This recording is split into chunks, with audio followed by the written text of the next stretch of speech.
Sveiki brangiai, su jumis yra Svajonių Tara.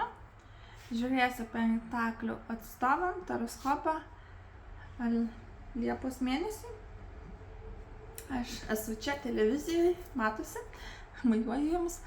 Padariau taip, kad jūs geriau matytumėt kortas. Aptarsime Liepos mėnesį, kaip Liepos mėnuo, koks bus Liepos mėnuo jūsų apskritai. Darbas, pinigai, sveikata. Jeigu esate vieniši, kas laukia, jeigu esate santuokoje arba ilgalaikiuose santykiuose, tarkim, keli metai jau ten.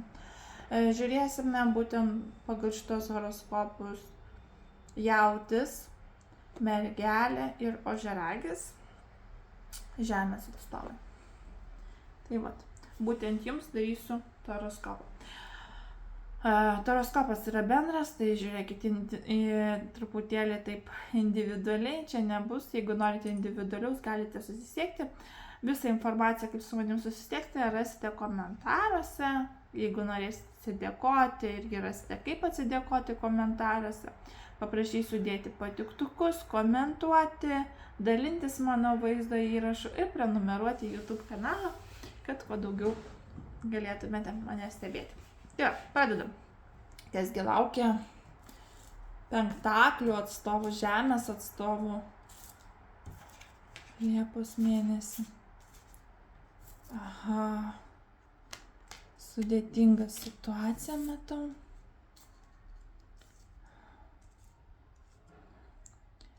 Liepos mėnesį sudėtingas atstovam.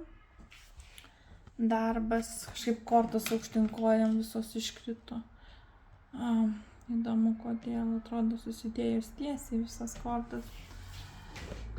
Darbas ir finansai, sveikata.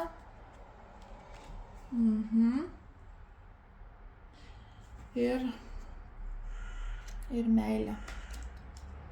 Tie, kurie vieniši. Ir tie, kurie ilgalaikiuose santykiuose.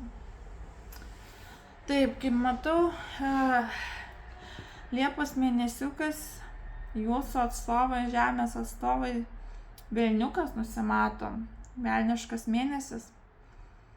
Norėsis poilsio, atostogų. Vieniem gali patikti ir sveikatos problemos, kiti atostogauti išeis, kiti nenorės su nieko bendrauti. Gali būti, kad nenorės nei bendrauti, nei kalbėti, visus ignoruos. Velnias rodo materializmą, rodo seksualinės užgaidas, gali atkristi ant žalingų įpročių ir ant magijos. Taip pat ant agresijos, pykčio, konfliktų. Iš tikrųjų galite ir konfliktuoti, galite ir užgerti, galite ir išsileisti pinigų, galite paleisti vadeles intymiuose santykiuose. Ir šioje vietoje gali rodyti ir trumpalaikį išsiskyrimą, susipykimą, konfliktinę situaciją. Jeigu esate santykiuose, Liepos mėnesį nusimato pykčiai, konfliktai, nesutarimai, ignoravimai ir matosi, kad daugiau tai būsite patys jūs kalti. Arba kaltos, arba kalti. Tai va būtent Liepos mėnuo, peržengsite truputėlį ribas, tai tiesiog, aišku, galite ir susitaikyti daugumą, nes va taurių penketukas rodo ir susitaikymą, ir išsiskyrimą vienu metu, vieni išsiskirs su visam, kiti dar bandys kažkaip tai spręsti. Nu va tai. Darbas ir finansai. Iš tikrųjų gausite gerą žinią, būsite maloniai, darbė seksis, bet finansuose nesiseks. Finansinėje plotmėje matosi, kad tai, ką planavote padaryti, neišeina, kaip jūs planavote, nesigauna planai taip, kaip norite, galbūt norėjot kažkur kažką pasiekti, užsidirbti, planų buvo daug, bet nepavyksta įgyvendinti, kažkas neišeina, kažkas jums kliudo, nenori. Tai vat irgi daug kas maišys, gali būti tai ir maginis poveikis kažkokiu būdu, bet daug maišaties, bet darbe turėtų sektis. Reiškia, dirbsite, net gausite gerą kažkokią tai žinią, Jeigu dėl sveikatos, tai sveikata jau bus iki senatvės.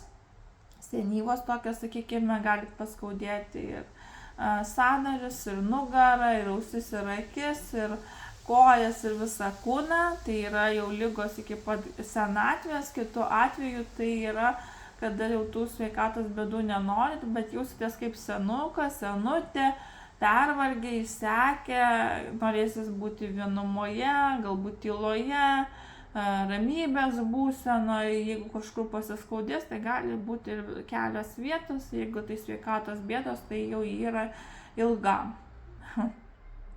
Tie, kurie ieško santykių, jūsų laukia vedybos, santuoka, įsipareigojimai, tikrai galbūt susirasite ir mylimąją arba mylimąjį ir sukursite ilgalaikius santykius arba netgi susituoksite, varpeliai skamba vedybų, o tie, kurie yra santykiuose, tai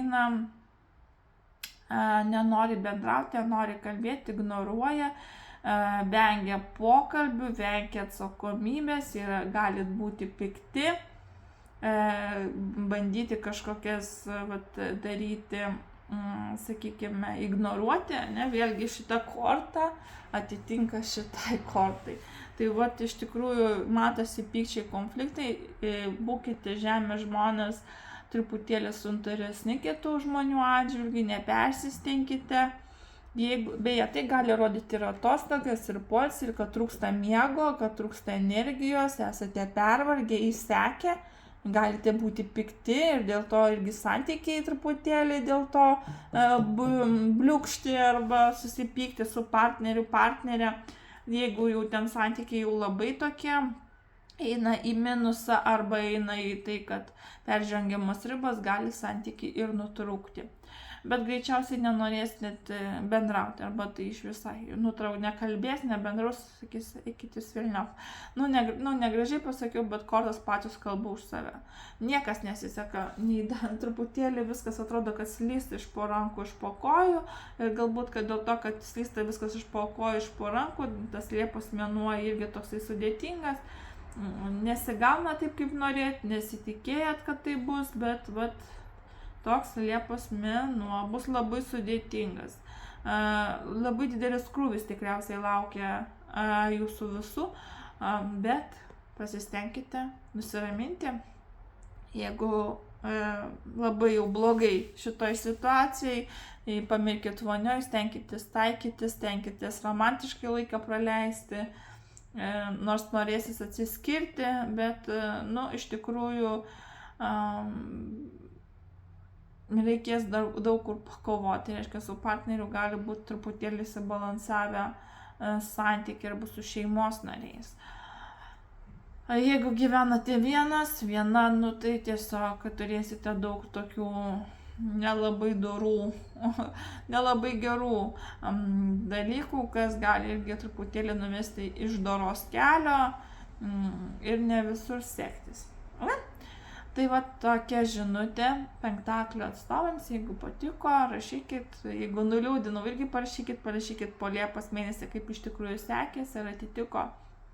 Lauksiu jūsų žinučių. Iki.